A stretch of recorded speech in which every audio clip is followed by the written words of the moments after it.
কোরআনের পথে অবিচল থেকে আমার মরণ যেন হয় তোমারই কাছে মিনতি আমার মারহাবা বলেন তোমারই কাছে মিনতি আমার মহামহিম দয়াবান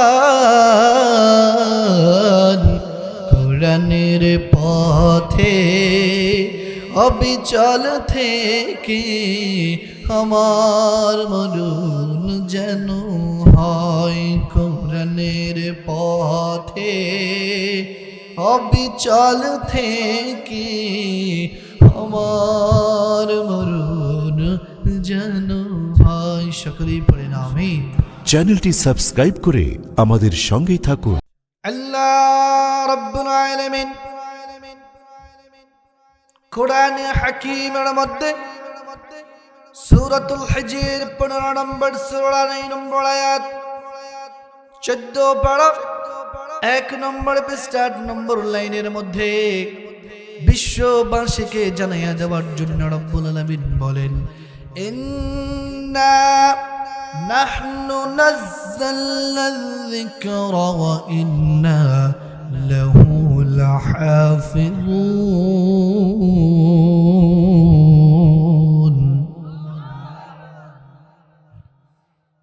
দয়াময় রব্বে করিম আল্লাহ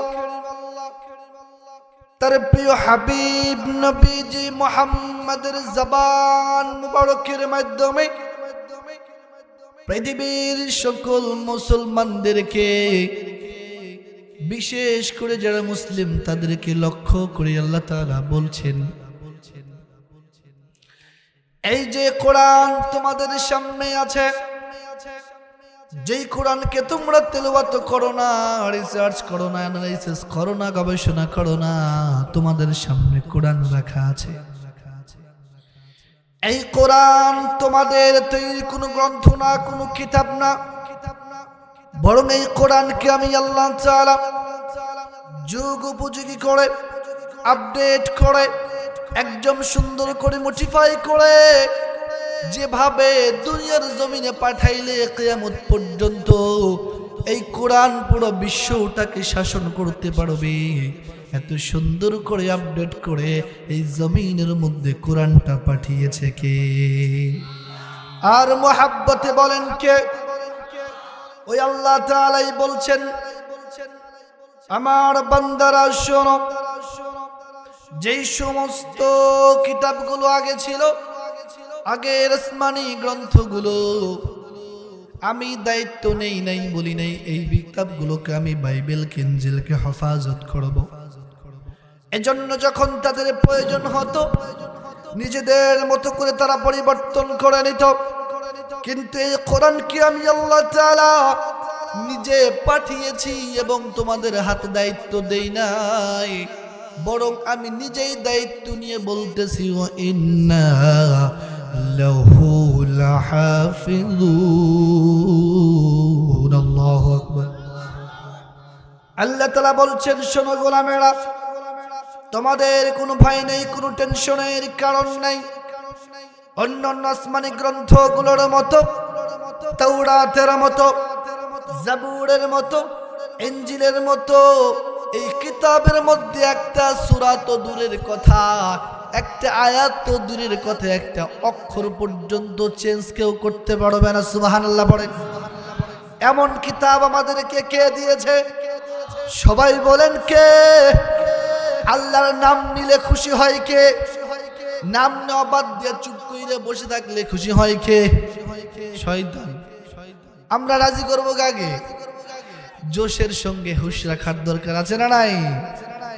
একদিন একটা মাহফিল শুনতেছিলাম, একটা ভিডিও দেখতেছিলাম আমাদের ভাইরাল বক্তা আবরারুল কাসিম ভাইয়ের। তো উনি বলতেছেন, ভাই আজকে দুপুরে একটা রেস্টুরেন্টে গিয়েছিলাম, সেখানে যাওয়ার পরে আমার 1,40,000 টাকার ফোন হারিয়ে গিয়েছে। একজন শ্রোতা বলতেছে সুবহানাল্লাহ। এটা কি সুবহানাল্লাহর জায়গা? ফোন গেছে আড়া, একজনের বাড়িঘর আগুনে পুড়ে গেছে আর একজন সেখানে আলো পোড়া দেখায়। এই জন্য জোশের সঙ্গে হুঁশ রাখার দরকার আছে না নাই? হুঁশ রাখতে হবে ইনশাআল্লাহ।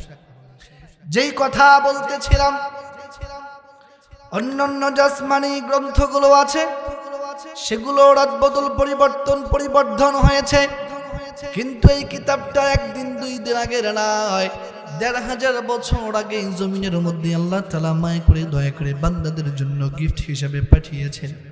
আজ পর্যন্ত পৃথিবীর কোনো দার্শনিক, কোনো বিজ্ঞানী, কোনো গবেষক একটা আয়াত তো দূরের কথা, একটা অক্ষর পর্যন্ত পরিবর্তন করতে পারে নাই। সুবহানাল্লাহ বলেন। এজন্যই আমরা কোরআন নিয়ে গর্ব করে বলি, এজন্য কোরআনকে আমাদের গাইডলাইন মানি, এজন্য কোরআনকে আমরা আদর্শ মানি।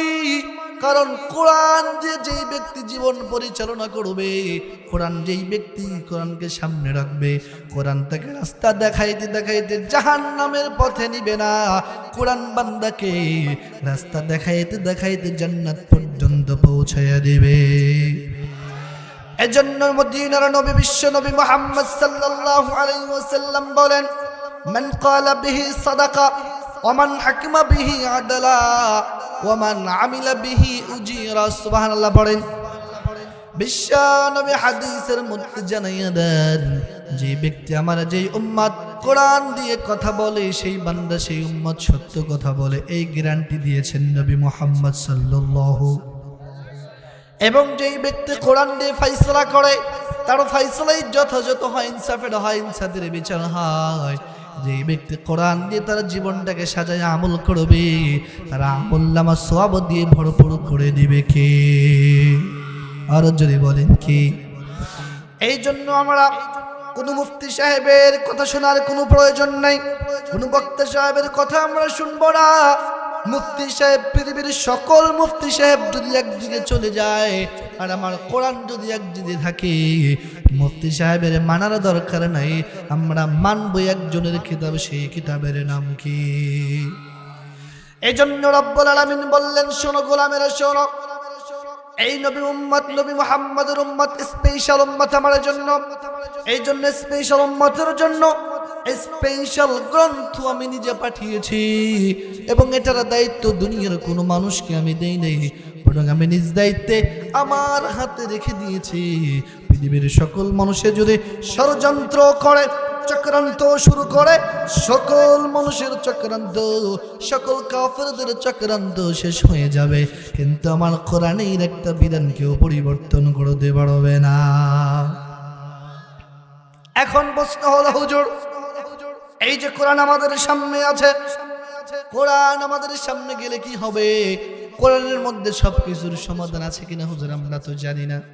এটা আমি আমার মুখে বলতে চাই না। আমার মুখে যদি বলি সব সমস্যার সমাধান আছে, আপনারা বলবেন হুজুর আপনি তো মোল্লা মানুষ, আপনি তো বলবেনই।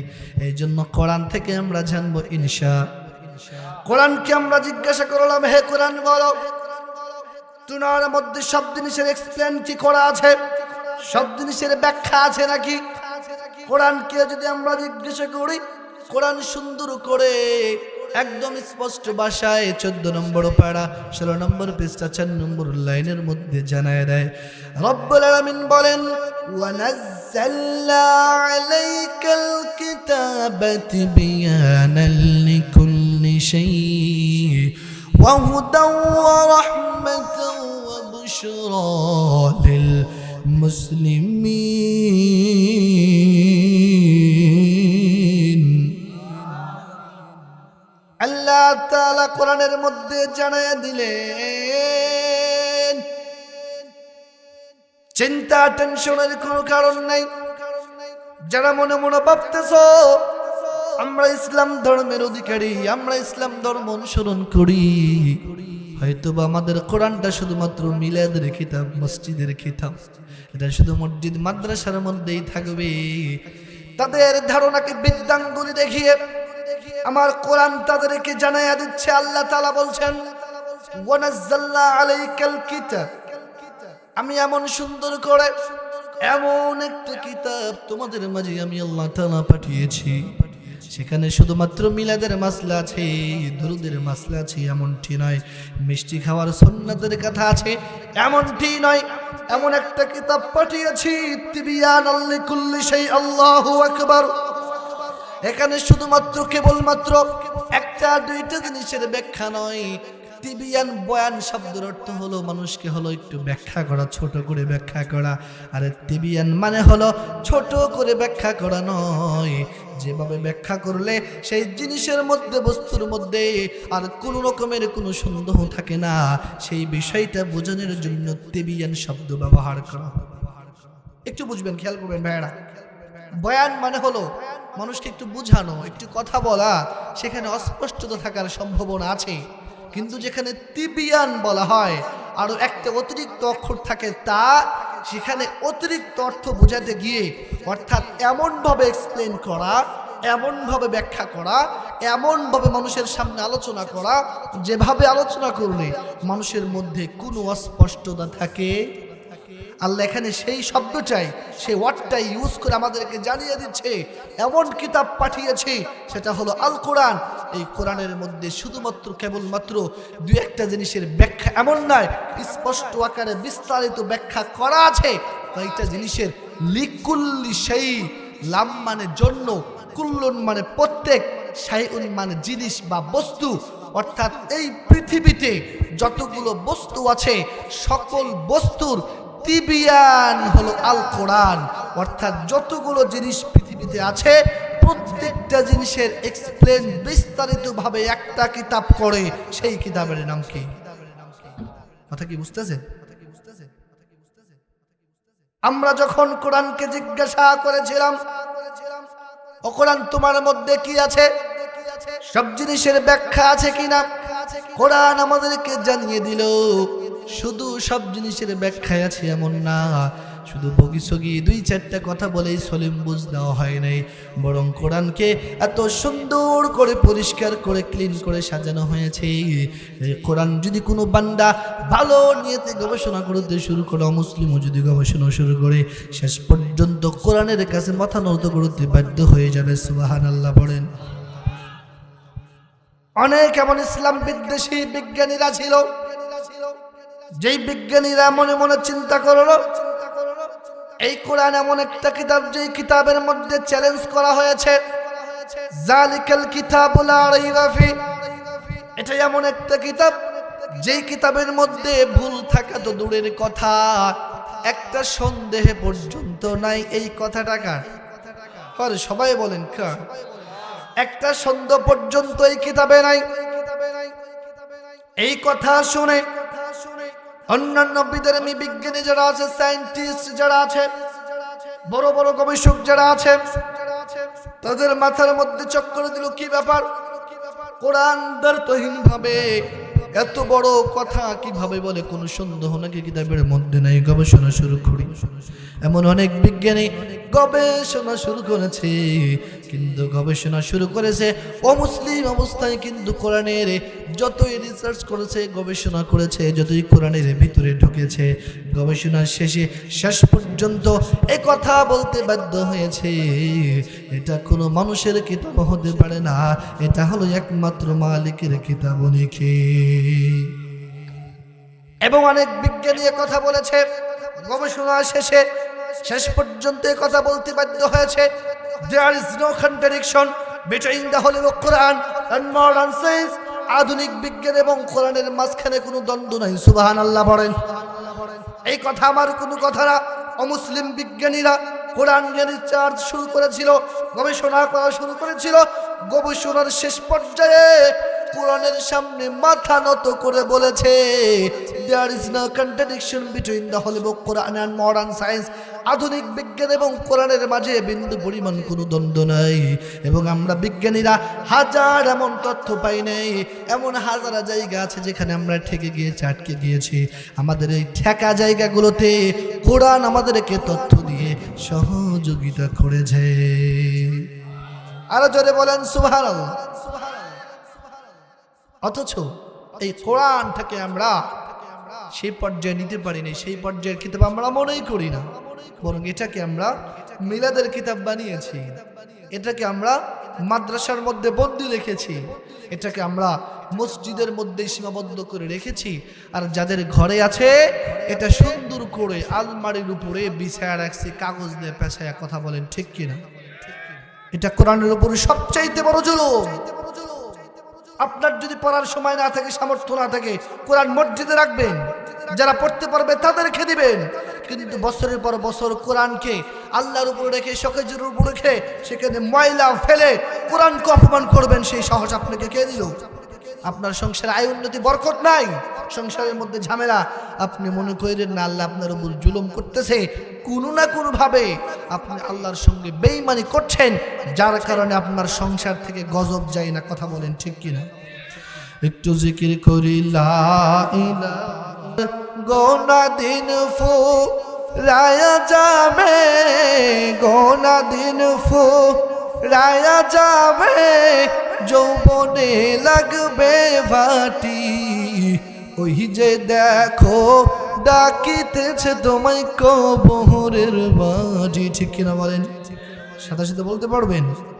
তোমার গোনা দিন ফুরায়া যাবে, গোনা দিন ফুরায়া যাবে, যৌবনে লাগবে বাটি, ওই যে দেখো ডাকিতেছে তোমায় কবরের মাটি। সবাই ওই যে দেখো ডাকি, সন্ধ্যার আগে যেদিন ডুবে রে বেলা, এক মিনিটে ভেঙে যাবে তোমার রঙের খেলা। ঠিক কিনা বলেন? সন্ধ্যার আগে যেদিন ডুবে রে বেলা, এক মিনিটে ভেঙে যাবে তোমার রঙের মেলা। তুমি কারে দিবা জোরে ধমক, কারে দিবা তুমি জোরে ধমক, কার মাথায় বাংবা লাঠি, ওই যে দেখো ডাকিতেছে তোমায় কবরের মাটি। সবাই ওই যে দেখো ডাকিতেছে তোমায় কবরের মাটি। একটু জিকির করি লা ইলাহা। যে এই কোরআনটাকে পাঠিয়েছেন কে? সবাই বলেন কে? এবং এটা হেফাজতের দায়িত্ব কে নিয়েছেন? এই কারণে আজও পর্যন্ত কোরআনের মধ্যে কোনো পরিবর্তন হয়নি, আর কিয়ামত পর্যন্ত হবেও না। এক, দুই নম্বর কথা, কোরআনকে আবার বলেছিলাম, হে কোরআন, এই তোমরা হেফাজতের দায়িত্ব আল্লাহ নিয়েছেন, কিন্তু কোরআনে কি আছে? শুধু কি মিলাদের বিষয় আছে? কোরআন তখন বললেন না, বরং আমার মধ্যে শুধু একটা দুইটা জিনিসের ব্যাখ্যা নয়, বরং ১,৫০০ বছর আগে আমাকে দুনিয়াতে পাঠানো হয়েছে। আজকে ২০২৬ সালে আমি আছি। ২৬ সালে যেই কোরআন আছে ১,৫০০ বছর আগে সেই কোরআনই ছিল, এবং কিয়ামত পর্যন্ত সেই কোরআনই থাকবে। এবং মানব রচিত গ্রন্থে, মানবের জীবনে, মানুষের সমাজে, মানুষের ক্যারিয়ারে, সামাজিক জীবনে, রাষ্ট্রীয় জীবনে যত প্রবলেম কি মানুষ ফেস করবে, সকল প্রবলেমের সলিউশনের জন্য একটা কিতাবই যথেষ্ট। সেই কিতাবের নাম কি?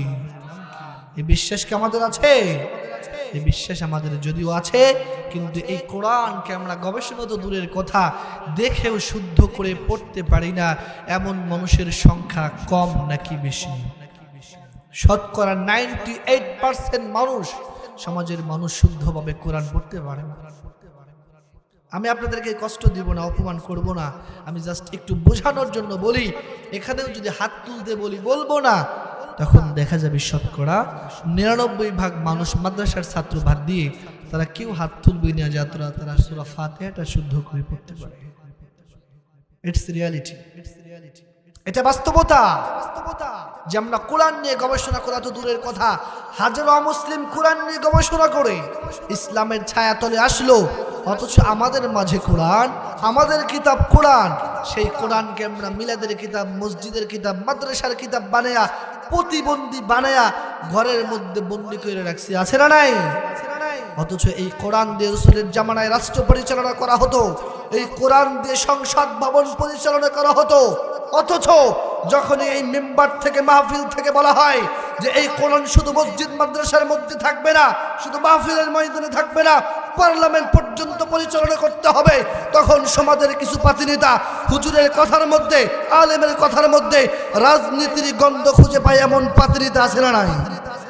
তাদেরকে বিদ্যাঙ্গুলি দেখাতে হবে। তুমি কয় টাকার সামান্য কয় টাকার নেতা হয়েছো, তোমার চাইতে বড় নেতা 17 বছর নেতাগিরি করছে বাংলার জমিনে কে আছে? বাটি চালান দিয়ে খুঁজে পাওয়া যায় না। 3 মাইল আগে কয় জয়, ব্যানার নেওয়ার মতো কোনো মানুষ থাকে না, আর 3 ঘন্টা পরে গিয়ে বাংলা বলে। অথচ তাদের অত্যাচারে বাংলার মানুষ অদুষ্ট ছিল কি ছিল না? কেউ নাই। সামান্য কয়েকজন ছাত্রের সামনে 17 বছরের জালেম যদি টিকে থাকতে না পারে, আজ পর্যন্ত যারা সরকারি দলের ক্ষমতায় আছেন মানুষকে মানুষ মনে করছেন না, ইমাম সাহেবদের চাকরি খাইতে চান, ইমাম সাহেবের টুটি চেপে ধরতে চান, তাদেরকে বলতে চাই তারা তো ভারতে গিয়ে স্থান পেয়েছে, আপনারা কিন্তু ভারতে গিয়ে পালানোর জায়গা পাবেন না। কথা বলেন ঠিক কিনা? এই জন্য কোরআনের মাহফিল হবে এই জমিনটা কার? আরে কথা কন কার? আসমানও কার? এই জমিনে হুকুম চলার কথাও কার? এই জমিনে হুকুম, জমিন আল্লাহর, এই আসমানও আল্লাহর, এই জমিনে হুকুম চলার কথা কার? এই আল্লাহর জমিনে আল্লাহর কথা বলবো, আর তোমার কাছ থেকে বুদ্ধি পরামর্শ নিয়ে কথা বলতে হবে, এই ঠিকাদারি তো আমি নেই নাই। এই বাংলাদেশে একজন অমুসলিম যদি আমার নবীকে নিয়ে কটূক্তি করতে পারে, আর তোমরা যদি বলো এটা তাদের বাকস্বাধীনতা, তাহলে শতকরা 95% মুসলমানের দেশে কোরআনের হক কথাগুলো বলার অধিকার আমার আছে না নাই?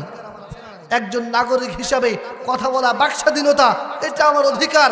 এই অধিকারকে যারা হরণ করতে চেয়েছে টিকে থাকতে পারে নাই, অতএব তাদের থেকে শিক্ষা আপনাকে নিতে হবে।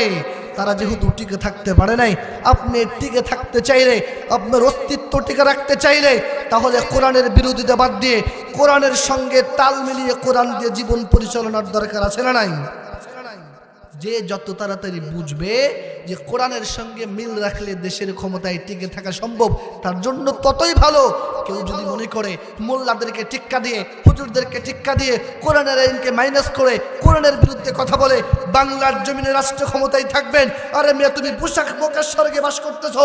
বাংলার জমিন মুসলমানের দেশ, এটা কোরআনের দেশ।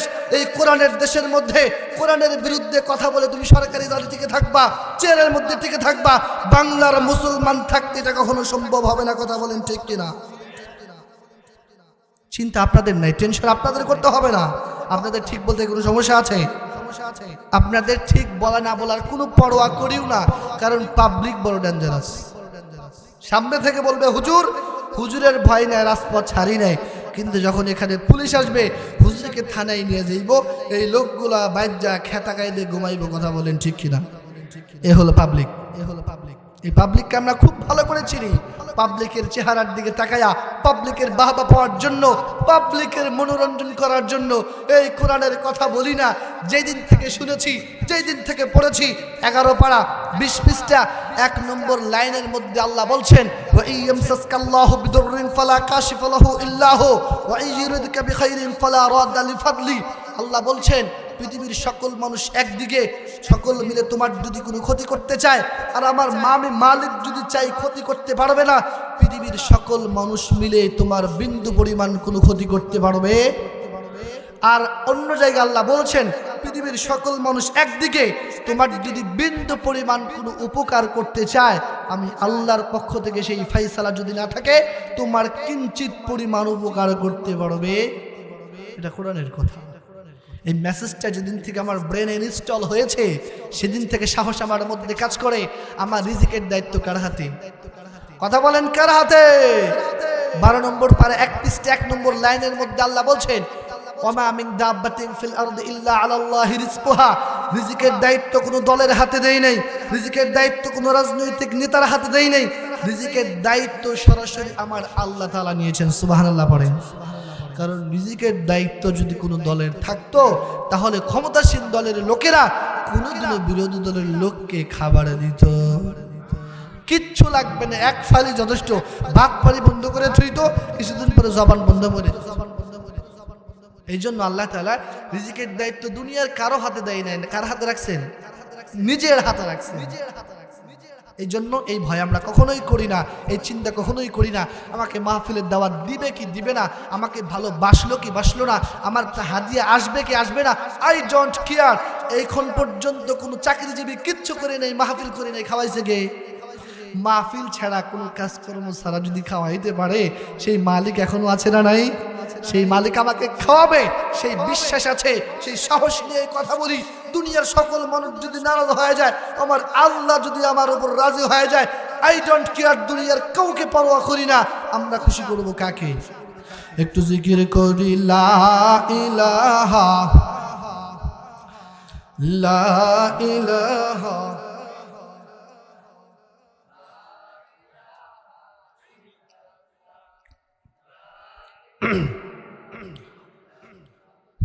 লা ইলাহা জোড়ে লা ইলাহা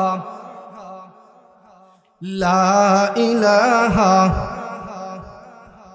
লা ইলাহা ইল্লাল্লাহু মুহাম্মাদুর রাসূলুল্লাহ।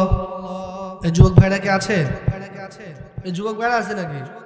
ওই থাকলে একটু আওয়াজ দিতে হবে। আছে যুবক ভাইরা? আপনারা কি ঘুমায় গেছেন? আপনাদের জন্য যে কিছু আওয়াজ আছে, আওয়াজগুলো শুনবেন না? এই এলাকার হাজারো যুবকের মনের মধ্যে বিভিন্ন ধরনের কষ্ট আছে না নাই? বিশেষ করে এক শ্রেণীর যুবক আছে, তাদের দুঃখের কোনো শেষ নাই। নিজের যদিও আইফোন 17 প্রো ম্যাক্স আছে, আইফোন 17 আছে, কিন্তু উনি যে রাত 3টা পর্যন্ত যার সঙ্গে তাহাজ্জুদের নামাজ পড়ে তার বাটন ফোন। এমন দুঃখী যুবক আছে না নাই? কথা বলেন আছে না নাই? তাদের জন্য যুবক ভাই, তুমি যার লাগিয়া এমনি ভরো তার তো বাটন ফোন আছে না নাই? আরে কথা কোন আছে না নাই? তুমি যার লাগিয়া এমবি ভরো তার তো বাটন ফোন। আরে কেমন করে বুঝবে রে সে, কেমন করে বুঝবে রে সে ডিজিটাল তোর মন। তুমি যার লাগিয়া, ঠিক কিনা বলেন? তুমি যার লাগিয়া এমবি ভরো তার তো বাটন ফোন আছে না নাই? মেসেজ দিলে সিন করে না, দেয় না তোর রিপ্লে। আরে ভিডিও কলে বলবা কথা, ক্যামেরা তার নাই রে, ক্যামেরা তার নাই, ঠিক কিনা বলেন? মেসেজ দিলে সিন করে না, দেয় না তোর রিপ্লে। আরে ভিডিও কলে বলবা কথা, ক্যামেরা তার নাই রে, ক্যামেরা তার নাই। আরে ডিজিটালে যুগ জামানায়, ডিজিটালে যুগ জামানায় ইয়া না হালক তার মন। তুমি যার লাগিয়া, তুমি যার লাগিয়া আমি মারো তার তো বাটন ফোন আছে না নাই? কথা বলেন আছে না নাই? প্রেম প্রীতি ভালোবাসা বিয়ের আগে নয়। আরে দিলের মধ্যে রাখো তোমার পরকালের ভয় রে, হে পরকালের ভয়, ঠিক কিনা? প্রেম প্রীতি ভালোবাসা বিয়ের আগে নয়। আরে দিলের মধ্যে রাখো তুমি পরকালের ভয় রে, হে পরকালের ভয়। আরে তবেই তুমি মুক্তি পাবে, মারহাবা বলেন। আরে তবেই তুমি মুক্তি পাবে দোজখের আগুন। তুমি যার লাগিয়া, তুমি যার লাগিয়া এমবি ভরো তার তো বাটন ফোন। তুমি যার লাগিয়া এমবি ভরো তার তো বাটন ফোন। কথা কোন ঠিক কিনা? এমন দুঃখী যুবক সমাজে আছে না নাই? এই দুঃখী যুবকদের দুঃখ আল্লাহ আরো বাড়ায়া দিক। সবাই কোন আমিন, আরো জোরে কোন আমিন। যে যুবক মানুষেরা বাটন ফোন হওয়ার কারণে ভিডিও কলে কথা বলতে পারে না, আর অনেক কিছু অডিও কল ভিডিও কল আয়োজন করতে পারে না, তাদের এই দুঃখ যেন আল্লাহ দীর্ঘস্থায়ী করেন। সকলেই পড়েন আমিন। কারণ ক্যারাবেরা করে যদি কোনোভাবে ছলে বলে কৌশলে তাদের হাতে টাচ ফোন চলে যায়, তাহলে ভেজাল আছে না নাই? স্ক্রিন রেকর্ড কইরা ভেজালে ফালে আছে না নাই? স্ক্রিন শেয়ার কইরা পরে ভেজালে ফালে আছে না নাই? এলাকার যুবক মানুষ ভাই, আমি সবই বুঝি। এই এলাকার মানুষ তো যুবক মানুষ, তো আমি যুবকদের মাথার মধ্যে কি ঘোরে আমি সেগুলা বুঝি কি বুঝি না? এই জন্য যুবকরা, এবং সবচাইতে বড় কথা হলো যুবকদেরকে নিয়ে চলাফেরা করার ফলে হাজারো যুবকের দুঃখের কথা, মনের কথা আমার কাছে বলে। সেই গল্পগুলো শুনে যেগুলো বললে আপনাদের কাজে লাগবে, ভালো হবে, সেই কথাগুলো আপনাদের সামনে বলার ট্রাই করি। এই জন্য অনুগ্রহ করে কেউ কষ্ট নেবেন না, মনে কষ্ট নেবেন না ইনশাআল্লাহ। যেই কথা বলতেছিলাম, আমার কোরআনের ব্যাপারে আমরা জানলাম। এই কোরআনের নাজিল আল্লাহ তাআলা করেছেন, সবকিছুর ব্যাখ্যায় আছে। এখন বিষয় হলো, কেন আমাদেরকে দুনিয়ার জমিনের মধ্যে পাঠানো হলো? এই কোরআন কিভাবে আমল করব, কিভাবে কাজ করলে, কোন কাজগুলো করলে আমরা জান্নাতে যাব, কোন কাজগুলো করলে জাহান্নামে যাব, জানার দরকার আছে না নাই? সামান্য সময়ের মধ্যেই শেষ করে দেবো। গভীর রাত পর্যন্ত আলোচনা শুনে ফজরের নামাজ যদি পড়তে না পারেন বাবা, এই আলোচনা করার কোনো দরকার নাই। কথা কন ঠিক কিনা? এর জন্য উঠবেশ না করে এদিক সেদিক না তাকায়া যাদেরকে মেসেঞ্জারে নক দিতেছে বলেন আজকের জন্য ছুটি দাও, কালকে থেকে কথা হবে, এই জন্য ছুটি নেওয়া যাবে কি যাবে না? যেই কথা বলতেছিলাম, যেই সমস্ত ব্যক্তিগুলো জান্নাতে চলে যাবে, যেই ব্যক্তিগুলো জাহান্নামে চলে যাবে, জান্নাতি এবং জাহান্নামীদের মাঝে একটা কনভারসেশন, একটু কথোপকথনের ব্যবস্থা আল্লাহ তাআলা করবেন। সুবহানাল্লাহ বলেন। সূরাতুল মুদ্দাসসির ৭৪ নম্বর সূরা, ৪০ থেকে ৪৬ নম্বর আয়াত, ২৯ পারা, ১৮ পৃষ্ঠা, ১০-১১ নম্বর লাইনের মধ্যে আল্লাহ তাআলা বলেন, ফি জান্নাতি ইয়াতাসাআলুন, আল্লাহু আকবার, আনিল মুজরিমিন।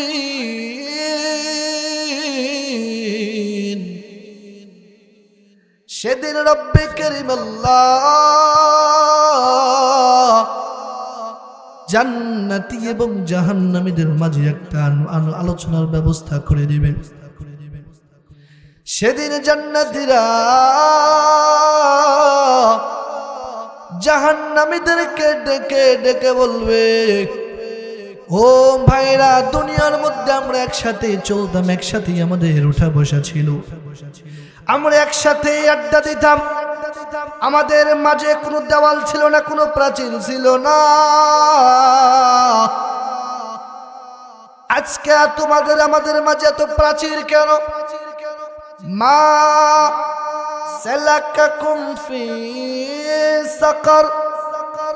জান্নাতীরা জাহান্নামীদেরকে ডেকে ডেকে বলবে, জাহান্নামী ভাইরা আমার, দুনিয়ার মধ্যে একসাথেই তো ছিলাম, আজকে তোমরা কেন জাহান্নামের মধ্যে গেলা? কোন জিনিস তোমাদেরকে জাহান্নামে ঢুকাইয়া দিল? সেদিন জাহান্নামীরা আফসোস করে করে ৪টা কারণ তারা বলবে, যে ৪টা কারণে তারা জাহান্নামে যাবে। কয়টা কারণ? সবাই বলেন কয়টা? সেদিন জাহান্নামীরা আফসোস করে করে বলবে, ৪টা কারণে আমরা জাহান্নামে আসলাম, ৪টা কারণে তোমরা জান্নাতে চলে গেলা। কি সেই ৪টা কারণ? ১ নম্বর কারণ ছিল রে, ক্বালু লাম নাকু মিনাল মুসাল্লিন।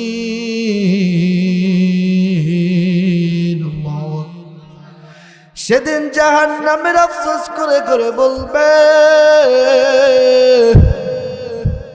দুনিয়ার জমিনে যদিও আমরা একসাথেই ছিলাম, যদিও আমরা একসাথেই ছিলাম রে, কিন্তু মসজিদ থেকে যখন আজান শুরু হতো, আজান হতো আল্লাহু আকবার, আল্লাহু আকবার, হাইয়া আলাস সালাহ, হাইয়া আলাল ফালাহ ধ্বনি যখন মসজিদের মধ্যে থেকে আওয়াজ যখন চলতে থাকতো, এই আওয়াজগুলো শুনে তোমরা মসজিদের দিকে চলে যাইতা।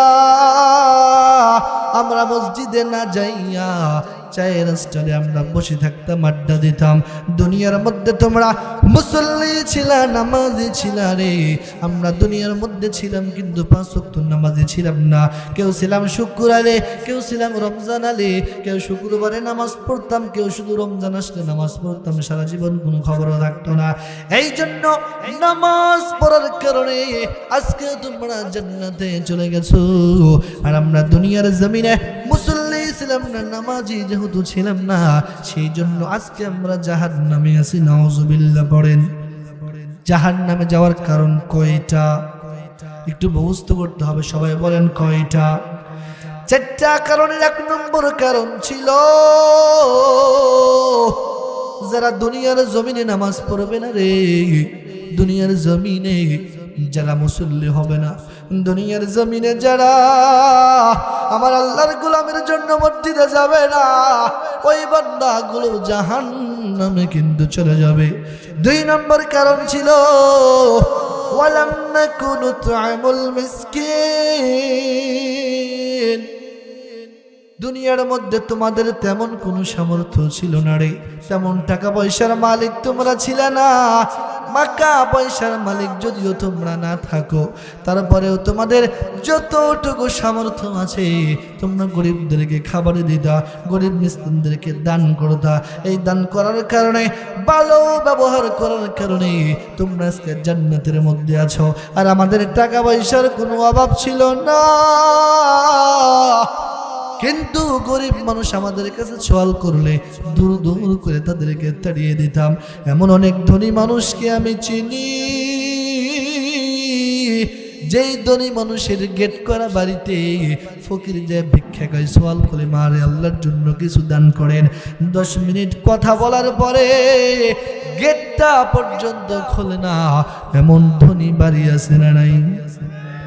সেদিন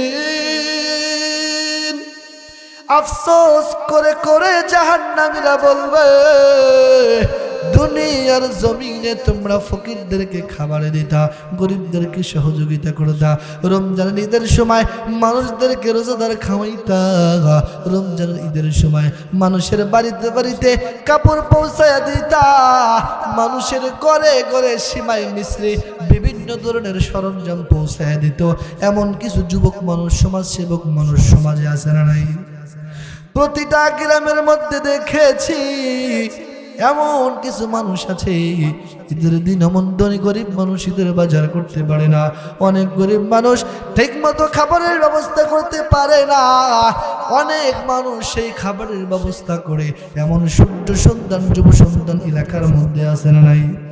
আবার অনেক মানুষ আছে লক্ষ কোটি টাকা বেতন পায়, ফকির গেলে ভিক্ষা তো দেয় না, খারাপ ব্যবহার করে তাদেরকে গেট থেকে ধাক্কা দিয়ে বের করে দেয়, আছে না নাই? এই দিন জাহান্নামীরা জান্নাতীদের কাছে আফসোস করে করে বলবে, তোমাদের সামর্থ্য ছিল তোমরা খাওয়াইতা, আমাদের সামর্থ্য থাকা সত্ত্বেও জীবনে কোনোদিন আমরা ফকির মিসকিন খাওয়াইতাম না। না খাওয়ানোর কারণে আজকে আমরা জাহান্নামে আসছি। আজকে যদি খাওয়াইতাম আমরা জাহান্নামে থাকতাম না। কথা কোন ঠিক কিনা? এই জন্য আমরা 2টা কারণ ইতিমধ্যে জেনে ফেলেছি। জাহান্নামীরা যে 4টা জবাব দিবে, জাহান্নামীরা বলবে 4টা কারণে আমরা জাহান্নামে আছি। 1 নম্বর কারণ ছিল আমরা দুনিয়ার জমিনে মুসল্লি ছিলাম না। 2 নম্বর কারণ ছিল ফকির মিসকিনদের খাওয়াইতাম না, গরিবদেরকে আমরা সহযোগিতা করতাম না, দান সদকা করতাম না। হুজুর যত কথাই বলুক না কেন রে, পকেটের মধ্যে টাকা নিয়ে মাহফিলের মধ্যে বসে থাকতাম, কিন্তু পকেট থেকে টাকা বের করে না এমন পাবলিক আছে না নাই?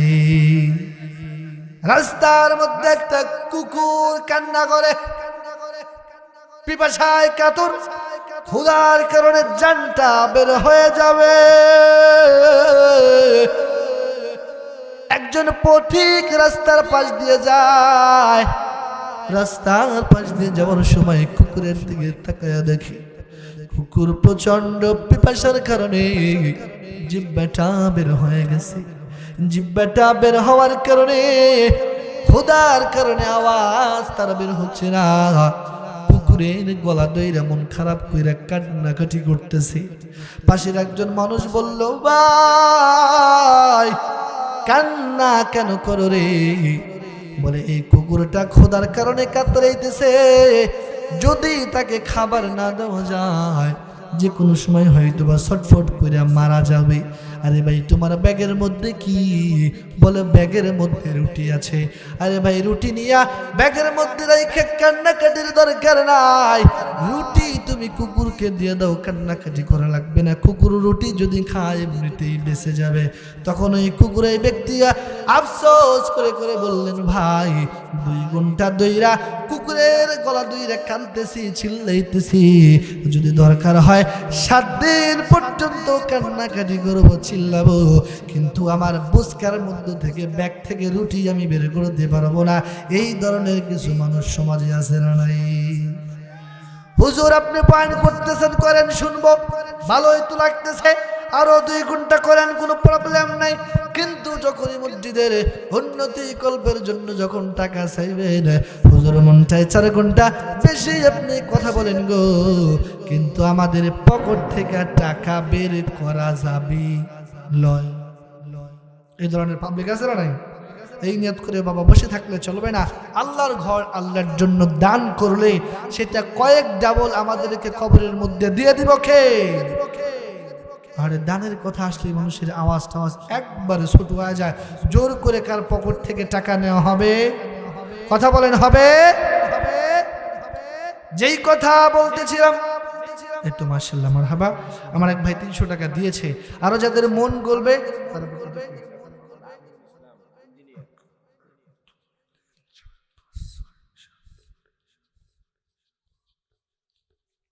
আপনারা কি রেডি আছেন তাকবীর দেওয়ার জন্য? আল্লাহু তাকবীর।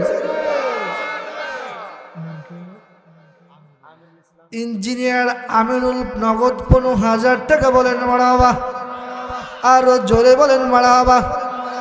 একটু হাত তুলে দোয়া না করলে ক্ষতি হয়ে যাবে। ইয়া রাব্বি কারীম আল্লাহ, ইঞ্জিনিয়ার আমিনুল ইসলাম সাহেব আপনার ঘরকে ভালোবাসে, আপনার দিনকে ভালোবেসে মহব্বত করে আমি অধমের হাতে 15,000 টাকা দান করেছি। আল্লাহ কত কষ্ট করে টাকাগুলো উপার্জন করে তোমার ঘরে যেই বান্দা দান করলো, আল্লাহ তাআলা দানখানাকে কবুল করে নাও, জানে মালে বরকত দান করে দাও, হায়াতের মধ্যে বরকত দান করে দাও, পরিবারের মধ্যে এই বরকত রহমত নাজিল করে দাও, দুনিয়ার মধ্যে যত ধরনের সমস্যা সকল সমস্যা দূর করে দাও। আল্লাহ তাআলা মনের মধ্যে যত আশা এবং ভরসা আছে সকল মনের নেক আশাগুলো পূর্ণ করে দাও। বাবা মা যদি দুনিয়া থেকে বিদায় নিয়ে থাকে তাদের কবরখানাকে জান্নাতের বাগিচা বানিয়ে নাও। যেই কথা বলতেছিলাম, জাহান্নামীরা জাহান্নামে যাওয়ার 4টি কারণ আছে। 1-2টা কারণ আমরা ইতিমধ্যে বলেছি। 3 নম্বর কারণ হলো কুন্না নাখুযু মা'আল খায়িন। আল্লাহু আকবার। সেদিন জাহান্নামীরা আফসোস করে করে জান্নাতীদের দিকে ফেল ফেল করে তাকিয়ে থাকবে আর জবাব দিতে থাকবে,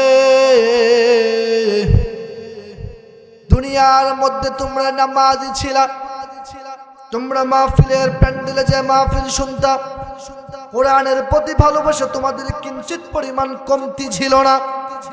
তোমাদের বন্ধুগুলা, তোমাদের ফ্রেন্ড সার্কেল, তোমার সহপাঠী যারা ছিল, তোমার সঙ্গী যারা ছিল, তারাও নামাজি ছিল, ভালো মানুষ ছিল। তাদের সঙ্গে উঠা বসা করার কারণে আজকে তারাও জান্নাতে গিয়েছে, তোমরাও জান্নাতের মধ্যে চলে গিয়েছো। কিন্তু আমরাও জমিনের মধ্যে ছিলাম রে। আমাদের বন্ধুগুলো ছিল বাবাখোর, আমাদের বন্ধুগুলো ছিল বীরখোর। আমাদের বন্ধুরা সুযোগ পাইলে ফ্রি ফায়ার খেলতো, আমাদের বন্ধুরা সুযোগ পাইলে পাবজি খেলতো। এমন খেলোয়াড় এলাকায় আছে না নাই? সুযোগ পাইলে দলে দলে বদ্ধ হয়ে স্কুল ঘরের চিপাই বৈশা, রাস্তার সাইডে বৈশা আম গাছতলা বৈশা বলে মার মার ধর ধর, এমন প্রতিবন্ধী মার্কা যুবক এলাকায় আছে না নাই? যেই যুবক লেখাপড়া বাদ দিয়া, যেই যুবক ক্যারিয়ারের দিকে ফোকাস করা বাদ দিয়া, যেই যুবক নিজের ক্যারিয়ারের দিকে ফোকাস করা বাদ দিয়ে ফ্রি ফায়ারের মধ্যে ব্যস্ত থাকে আর বলে মার মার ধর ধর, সেটা কোনোদিন সুস্থ যুবক হতে পারে না, বরং ফ্রি ফায়ার খেলা প্রতিটা যুবক প্রতিবন্ধী। কথা বলেন ঠিক কিনা? এতে যুবক বাইরা রাগ করুক আর না করুক, কিচ্ছু করার নাই। আজকে স্ত্রী করে থুয়ে যাবো ইনশাআল্লাহ। এতে কে কি মনে করবে না করবে দেখার সুযোগ নাই। সেদিন জাহান্নামীর আফসোস করে করে বলবে, আরে ভাই তোমার বন্ধুগুলো ভালো ছিল, তোমরাও ভালো ছিলা, তারা জান্নাতে চলে গিয়েছে। আমার বন্ধুগুলো ছিল বাবা ঘর, আমার বন্ধুরা হুকনা খাইতো, আমার বন্ধুরা ভিজা খাইতো, আমার বন্ধুরা বিড়ি আচিবেন দেখাইতো, আমার বন্ধুগুলো সকালবেলা একজনের সঙ্গে প্রেমে, বিকেলবেলা আর একজনের সঙ্গে, 10টার সময় একটার সাথে, গভীর রাইতে 12টার সময় আর একটার সাথে। এমন প্লে বয় মার্কা 2 নম্বর যুবক এলাকায় আছে না নাই?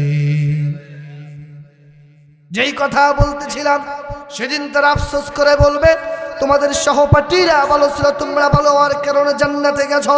আমাদের বন্ধু বান্ধব গুলো, আমাদের সঙ্গীরা গুলো ভালো ছিল না, 2 নম্বর ছিল, সুদখোর ছিল, ঘুষখোর ছিল, চিটার ছিল, বাটপার ছিল। আমার বন্ধু নামাজি ছিল না, সেই কারণে তারাও তাদের আমলের কারণে জাহান্নামে চলে গিয়েছে। আজকে তাদের সঙ্গে থাকার কারণে আজকে আমরাও জাহান্নামে এসেছি। নাউজুবিল্লাহ বলে।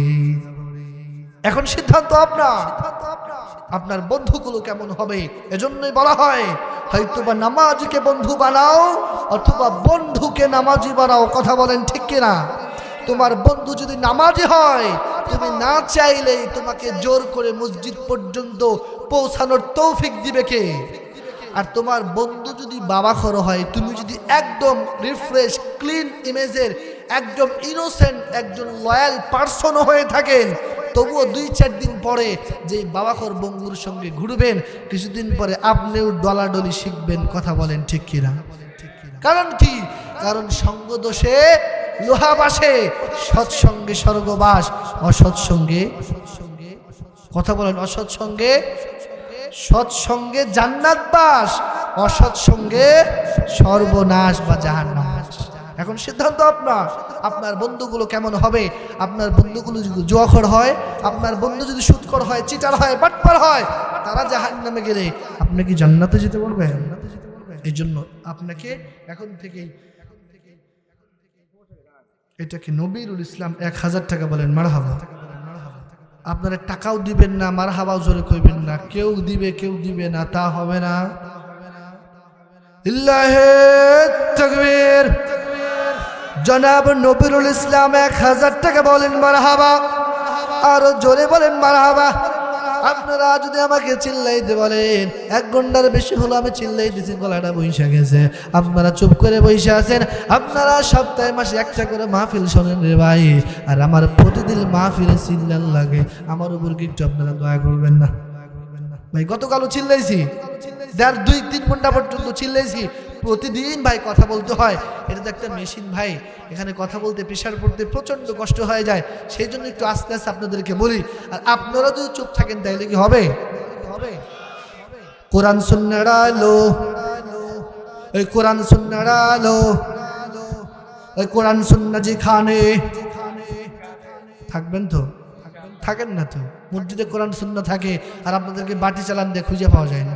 রমজান মাসে মসজিদে 2 মিনিট দেরিতে গেলে পিছনের কাতারে জায়গা পাওয়া যায় না, বরং বারান্দায় তারা থাকা লাগে। মাঝে মধ্যে জুতা চটির উপরে নামাজ পড়ে, এমন রমজান মাসে আল্লাহর ওলি কি পাওয়া যায় কি যায় না? অথচ ঈদের নামাজও শেষ, খুদা হাফেজ, ঈদের দিন যখন নামাজের সময় বাতি চালান দিয়ে রমজান আলী মার্কা মুসল্লি খুঁজে পাওয়া যায় না। আছে না নাই?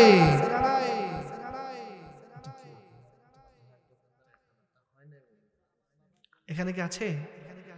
আজহার দোকানদার ভাই কে? প্লিজ একটু আপনার চেহারাটা দেখতে চাই। আপনি আয় আল্লাহ, সামনে বসে এত সুন্দর হাসি দেন, এত সুন্দর চেহারা, আপনি 1000 টাকা ওনারা মানতেছেন। এখন আপনি কি করবেন কন? মুরব্বীরা আছেন, দেহে শুনে যা ভালো এখন আপনারা কতলি খুশি কন। যারা শোনেন, যারা 5000 কইতেছেন তাদের কিন্তু পালা আসবো, আছেন না? আচ্ছা তাহলে আপনি কত দিবেন? আপনার পড়ে না? আচ্ছা আচ্ছা, আগামীকাল ফজর পড় নাকি? এত বিপদ। আচ্ছা ভাই একটু বলেন, আপনার ভাই কে ভাই? আপনার ভাই মারা গেছে?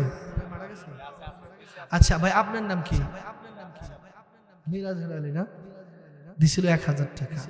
এখন আপনাদের সম্মান রক্ষার্থে আপনাদের দিকে তাকিয়ে আরো 4000 টাকা বাড়িয়ে দিয়েছে। তাকবীর কি আসতে হবে না? জোরে হবে।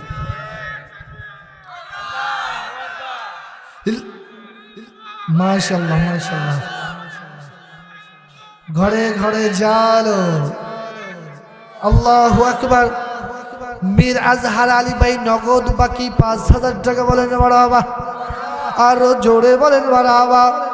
হে রব্বে কারীম আল্লাহ, হে আজহার আলী ভাইয়ের সংসারের মধ্যে বরকত দান করে দাও, সকলেই পড়েন আমিন। জানে মানে বরকত দান করে দাও হে রব্বে কারীম আল্লাহ, যেই কাজ করে কাজের বরকত দান করে দাও। দানবীরে দান করে, বখিল তো দান করে না। আল্লাহর হাবিব বইলা গেছে দানবীর বখিল সমান না, ঠিক কিনা বলেন? আচ্ছা আলম ব্যাপারী না? উনি কি এখানে আছে? আচ্ছা অসুস্থ উনি নাই, তাহলে ওনার উপর কেমনে জোর করবো? উনি তো 3000 টাকা। আচ্ছা আচ্ছা অবশ্যই দোয়া করবো ইনশাল্লাহ। এটা কে?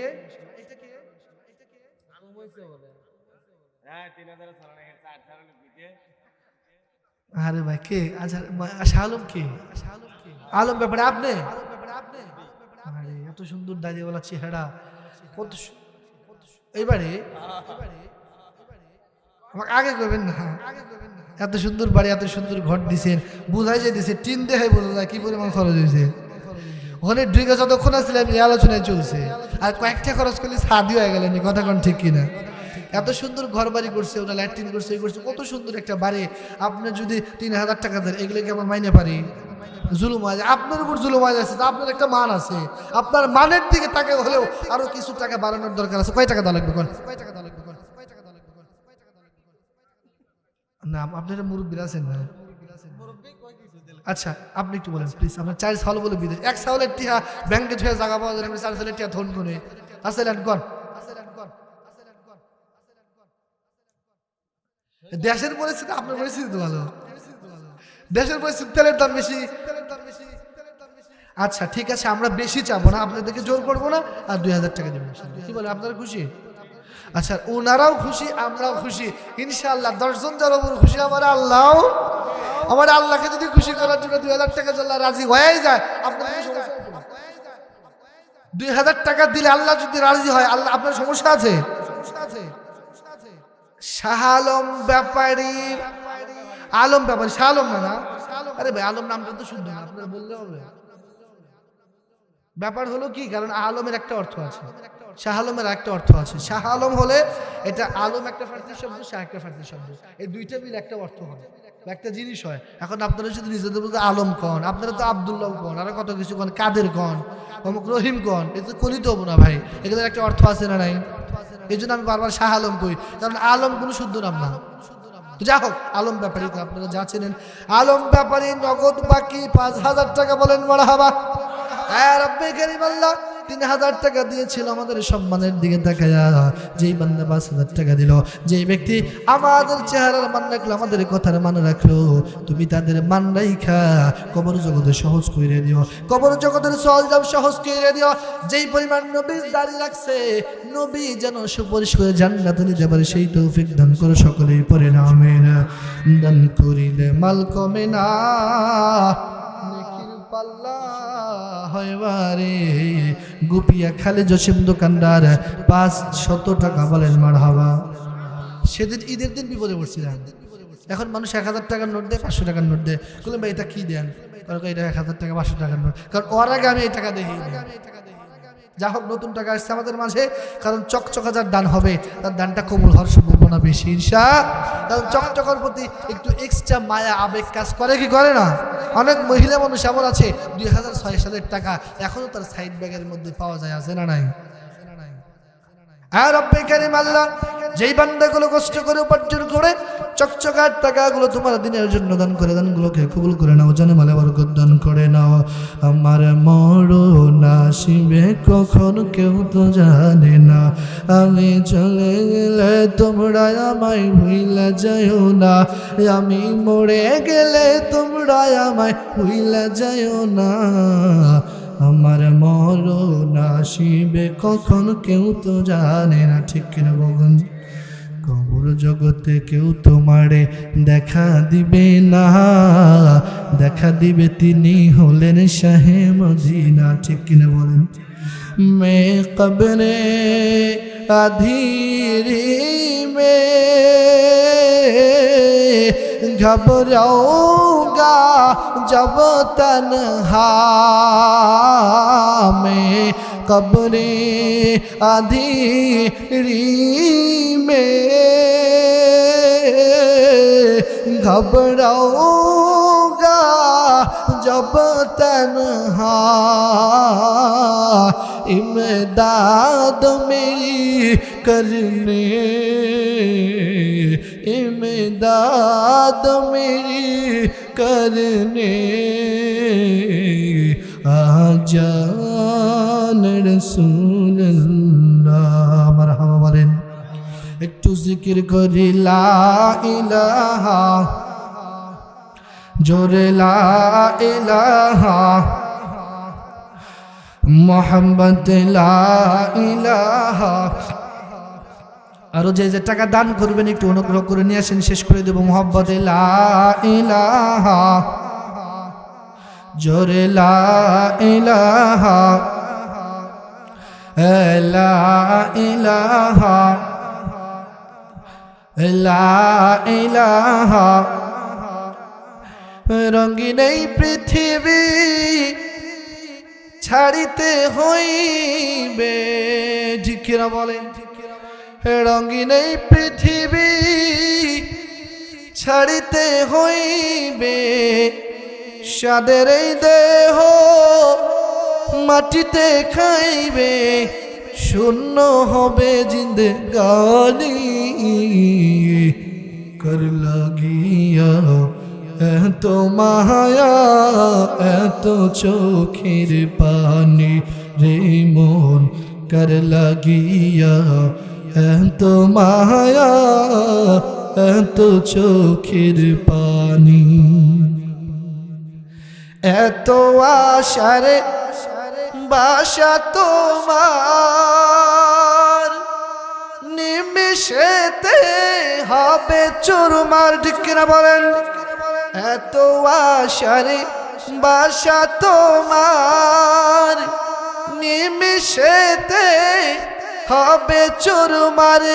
কেউ বা ডাকবে মামা করে, কেউ বা ডাকবে মামা করে, সারা তো দিবে না জননী। কর লাগিয়া এত মায়া এত চোখের পানি রে মন, কর লাগিয়া এত মায়া এত চোখের পানি, ঠিক কিনা বলেন? সন্ধ্যা হলে ডুবিবে বেলা, সঙ্গ হবে ভোরেরই মেলা, ঠিক কিনা বলেন? সন্ধ্যা হলে ডুবি, অথচ এই জীবন আমাদের আশা ভরসা এক্সপেকটেশনের কোনো শেষ নেই, আমাদের আশা আকাঙ্ক্ষার কোনো শেষ নেই। যুবক মানুষ মনে করে আমি তো বয়স না হলে বৃদ্ধ না হলে মারা যাব না, অথচ রাস্তায় বের হন হাজারো যুবক প্রতিদিন অ্যাক্সিডেন্ট করে দুনিয়ার থেকে বিদায় নিচ্ছে, আছে না নাই? বয়স্ক মানুষের দিকে তাকায় দেখেন, এখনো তারা চিন্তা করে ফিকির করে 100 বছর না হলে তো আমি মারা যাব না, অথচ কত মানুষ আপনার বয়সে ইশারের নামাজ পড়ে ঘুমিয়েছে, ফজরের নামাজে জাগ না পায় নাই, আছে না নাই? অথচ আমার চেহারার দিকে তাকাইলে, আপনার চেহারার দিকে তাকাইলে, আপনার সন্তানের চেহারার দিকে তাকাইলে, যুবকদের দিকে তাকাইলে আরে মনে হয় না ওনাদের কবরে যেতে হবে, ওনারা ভুলে গিয়েছে ওনাদের কবরে যেতে হবে। অথচ যেদিন দুনিয়ার থেকে বিদায় হয়ে চলে যাব, আমার যে প্রাণের বন্ধুর জন্য আমি পাগল ছিলাম, আমার সংসারের জন্য আমি পাগল ছিলাম, আমার পাড়া প্রতিবেশীকে ছাড়া কিচ্ছু বুঝতাম না, আমার গরু মনে করতাম আমি ছাড়া আমার সংসার চলবে না, যেদিন আপনার চক্ষুটা বন্ধ হয়ে যাবে, খোদার কসম করে বলি 2-4 দিন পরে পৃথিবীর সকল মানুষ আপনাকে ভুলে যাবে। ঠিক কিনা? এ তো সামান্য কয়েকদিন আগেরই তো কথা, সামান্য কিছুদিন আগের কথা। আমি আমার কথা বলি, যেই কথাগুলো বলতে গেলে আমার ভিতরটা ভারী হয়ে আসে, আমি বলতে পারি, আমার চোখটা ঝাপসা হয়ে আসে। আপনারা হয়তো অনেকেই জানেন কি জানি না, গত 15ই রমজান আমার বাবা দুনিয়ার থেকে বিদায় নিয়ে চলে গেছে। আমার বাবা গত 15 রমজানে দুনিয়ার থেকে বিদায় নিয়ে চলে গেছে। আমি তারাবি পড়াইতেছিলাম, সেখান থেকে আইসা আমার বাবার লাশ পাইছি। আসার পরে দেখি আমার বাবার মুখের উপর দিয়ে রুমাল দেওয়া আছে, আমার বাবাকে ঢেকে রাখা হয়েছে। প্রতিটা সন্তানের জন্য সেই দৃশ্যটা কতটা কষ্টের, কতটা যন্ত্রণাদায়ক, এটা এক্সপ্লেন করে বোঝানোর মতো কোনো ভাষা দুনিয়ার মধ্যে নাই। আমার বাবাকে আমি মরা দেখেছি, আমার বাবাকে নিজ হাতে আমি গোসল করিয়েছি, নিজ হাতে সুরমা লাগিয়ে দিয়েছি, নিজ হাতে কাফন আমি পরিয়ে দিয়েছি। যেদিন আমি বাংলাদেশ থেকে সফর করে মিশর আল আজহার ইউনিভার্সিটিতে লেখাপড়া করার জন্য যাচ্ছিলাম, এয়ারপোর্টে শেষ সময় আমি আব্বার কাছে মাপ চাইতেছিলাম, বাবা জীবনে তো কম বেয়াদবি করি নাই, বিদেশের জমিনে লেখাপড়া করতে যাইতেছি, কম বেশি হতে পারে, শব্দ চয়নে কম বেশি হতে পারে, মিস্টেক হয়ে যেতে পারে, বাবা আমারে মাফ করে দিও। সেদিন আমার বাবা আমার দিকে তাকায়া চোখের পানি চোখের পানি ফেলা বলছিল, বাবা পৃথিবীর যারা বাবা হবে, পৃথিবীর যারা বাবা হবে, বাবা মা কোনোদিন সন্তানের উপর রাগ করে থাকতে পারে না।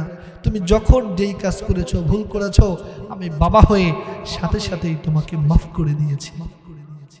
সেই দিন বাবা শেষ বেলায় মাফ চেয়ে যখন বিদায় নিচ্ছিলাম, আমার বাবা শেষ সময় কপালে একটা চুমা দিয়ে বলছিল, বাবা যা, আল্লাহর জন্য তোরে ছাইরা দিলাম, আবারও এলেম শিখে বাংলার জমিনে আসবি, দেশ দেশান্তরে কোরআনের কথা বলবি, কোরআনের কথা বললে আমার প্রাণটা জুড়িয়ে যাবে। মাহফিলের কথা যখনই শুনতো, একটা পোস্টার যখন আমার কাছে কেউ পাঠাতো, যেই পোস্টারে আমার নাম আছে, আমার বাবা দেখে কতটা খুশি হতো। কিন্তু এই পোস্টারে এখানে আসার আগে আমার নামটা প্রধান বক্তার জায়গা ছিল। আমার বাবারে আমি পোস্টারটা দেখাইতে পারি, আমার বাবা একটু দেখলে খুশি হতো। আমার বাবারে আমি আমার পোস্টার দেখাইতে পারিনি, বাবা দেখো আজকে তোমার সন্তানকে দেশের মানুষ কত ভালোবাসে, প্রধান বক্তা বানিয়ে কত মানুষ তোমার সন্তানের কথা শুনতে চায়। আমার বাবা এই দিনটা দেখলে আরো কত আনন্দিত হতো। হয়তো আমার বাবা আমার পাশে এখানে হয়তো বসে থাকতো, আমার সাথে মাহফিল শুনতে আসতো, কিন্তু আমার বাবা কখনোই ভাবে নাই সে রমজান মাসে, ওই মাসে, ওই দিনে দুনিয়ার থেকে চলে গেছে, তাকেও দুনিয়ার থেকে টান দিয়ে নিয়ে গেছে। কথা বলেন কে? আমার বাড়িতেও ভাই একটা গরু ছিল, আমার বাবা নতুন করে আবার 2টা গরু কিনছে, 3টা গরু বানায়া লালন পালন করবে, অনেক স্বপ্ন আমার বাবার, এই করবে সেই করবে, কুরবানি ঈদের সময় বিক্রি করবে, অনেক টাকা লাভ হবে, আমাকে কিছু টাকা দিবে, এই করবে সেই করবে, অনেক রকমের প্ল্যান আমার বাবার ছিল। আমার বাবাকেও যখন কেউ বলতো এই করেন সেই করেন, এই করতে হবে সেই করতে হবে, আমার বাবাও অনেক সময় ব্যস্ততা দেখাইতো যে আমার ছাড়া কি আমার সংসার চলবে, আমার ছাড়া আমার সন্তান তো কিছু বোঝে না, আমার ছোট ছেলে তো কিছু বোঝে না, ও আমার ওদেরকে রেখে কেমন আমি বাহিরে যাব। এখন আমার বাবা চলে গেছে, আমার সংসার কি চলতেছে না? আমার সংসার চলতেছে। আমার বাবা, আমার আল্লাহ আমাদেরকে চোখে আঙ্গুল দেখায় দিল। তোমার যেই বাবা জীবিত থাকতে বলতো যে আমাকে সারা সংসার চলবে না, কোনো কাজ হবে না, তোমার বাবা আজকে বিদায় নিয়ে চলে গেছে, তোমার সংসার ঠিকই চলতেছে, চালাইতেছে কে? আজকে আপনি বাবা মনে করতেছেন আপনি ছাড়া আপনার সংসার চলবে না, আপনার ছাড়া কিচ্ছু হবে না। আরে আপনি দুনিয়ার থেকে যেতে দেরি হবে, দুনিয়ার মানুষ বন্ধু বান্ধবগুলো আপনাকে ভুলে যেতে দেরি হবে না। কথা বলেন ঠিক কিনা? অতএব প্রকৃত জ্ঞানী বুদ্ধিমানের পরিচয় তো সেটাই হবে যে আমাকে দুনিয়ার মানুষ চিনুক বা না চিনুক, বুঝুক বা না বুঝুক, আমরা আমার নিজেদের আমল গুছাবো ইনশাআল্লাহ। আর মা বোনের এখানে বসেছে, ওনাদেরকে কিছু কথা না বললেই না, মা বোনদেরকে কয়েকটা কথা বলেই বিদায় নিচ্ছি। আরে মা, আপনারা তো এমন মা, হাদিসের মধ্যে আসছেন আর দুনিয়া কুল্লুহা মাতা, ওয়া খায়রু মাতা'আদ দুনিয়া আল মারআতুস সালিহা। এই পৃথিবীর প্রতিটা জিনিস হলো সম্পদ, আর এই সম্পদের মধ্যে সর্বশ্রেষ্ঠ সম্পদ হলো আমার নেককার মা বোনেরা। সুবহানাল্লাহ পড়ে। মহিলা মানুষ যদি ভালো হয়, নারী যদি ভালো হয়, তার পেট থেকে বাইজিদ বুস্তামির জন্ম হয়, ঠিক কিনা বলেন? তার পেট থেকে খাজা মহিউদ্দিন চিশতির জন্ম হয়, ঠিক কিনা বলেন? আল্লামা সাইদির জন্ম হয়, কথা বলেন ঠিক কিনা? আল্লামা ডক্টর মিজানুর রহমান আজহারির জন্ম হয়, কথা বলেন ঠিক কিনা? যেই মা নেককার হয় তার পেট থেকে আল্লামা মামুনুল হকের মতো সন্তান তৈরি হয়, কথা বলেন ঠিক কিনা? এই জন্য মা, আপনারা যদি নেককার হয়ে যান, ভালো হয়ে যান, আপনার পেট থেকে এই বাইজিদ বুস্তামি জন্ম হবে। আর আপনি যদি 2 নম্বরই করেন, পেট পিট মানুষকে দেখায়া বেড়ান, তাহলে যেই পেট থেকে খাজা মঈনুদ্দিন চিশতি বাইজিদ বুস্তামির জন্ম হওয়ার কথা ছিল, সেখান থেকে ডিপ জল মার্কা পোলাপান বের হবে, কথা বলেন ঠিক কিনা? অতএব আপনার পেটটা পবিত্র রাখবেন, ঢেকে রাখবেন। আপনার পেট থেকে বাইজিদ বুস্তামির মতো জগৎ বিখ্যাত অলি বের করে দিবে কে?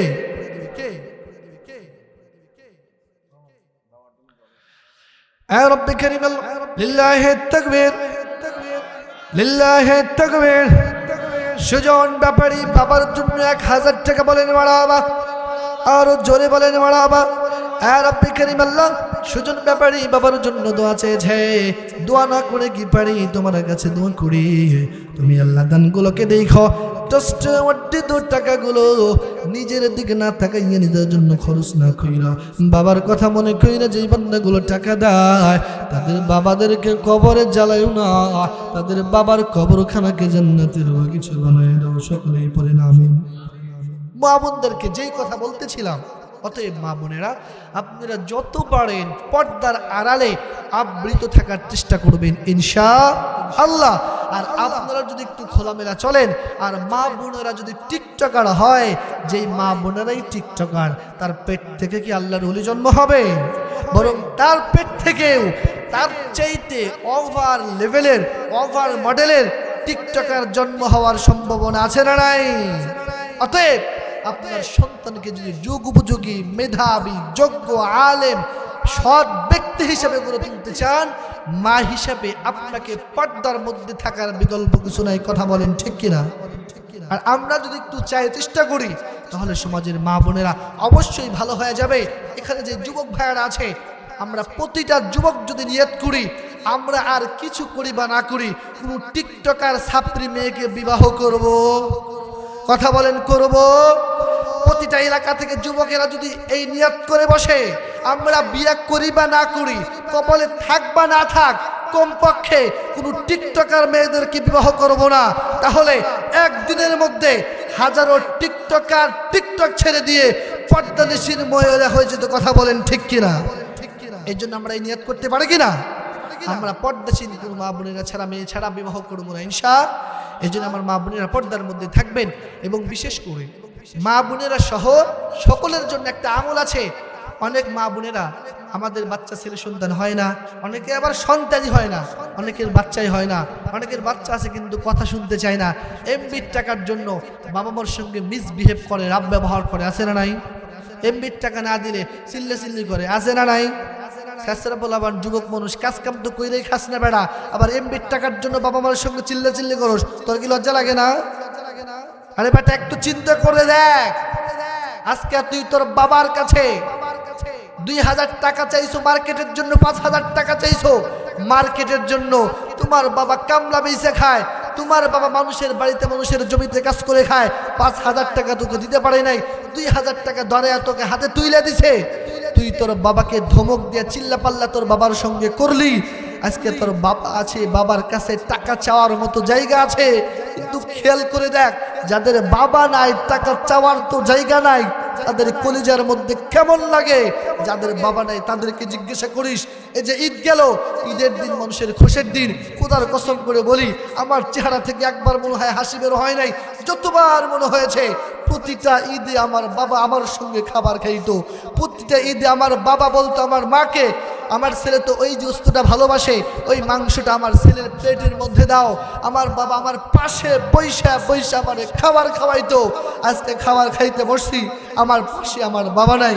আজকে খাবার খাইতে বসছি আমার পাশে আমাকে সহযোগিতা করবে আমার বাবা নাই। ঈদের বাজার করতে গেছি আমার বাবা নাই। ঈদের দিন নামাজে যাচ্ছি, ঈদগাহে যাচ্ছি, বাবার পায়ে সালাম করে বাবার কপালে চুমা দিয়ে যাব, আমার বাবাকে তো পাশে পাই নাই। আমার বাবাকে ধমক দিব কেমনে? আজকে ভাই তোর বাবা আছে, বাবার সঙ্গে ধমক দিয়ে কথা বলো। যেই দিন বাবা দুনিয়ার থেকে চলে যাইব, চিল্লায়া সারা জীবন কান্না করলে কি বাবা ফেরত আসবে? এই জন্য ভাই তোদের যাদের বাবা আছে, বাবাকে গনিমত মনে করিস, বাবাকে সম্মান করিস।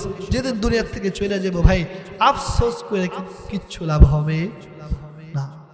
এই জন্য যাদের আমাদের সমস্যা আছে, অর্থাৎ দুনিয়াতে যত ধরনের প্রবলেম মানুষ ফেস করে, যত ঝামেলা সমস্যা মানুষের জীবনে আছে, সব সমস্যার সমাধান হিসেবে নবীজি হাদিসের মধ্যে বলেন, মাল্লাদিমাল ইস্তিগফার জাআলাল্লাহু লাহু মিন কুল্লি যিকিন মাখরাজা।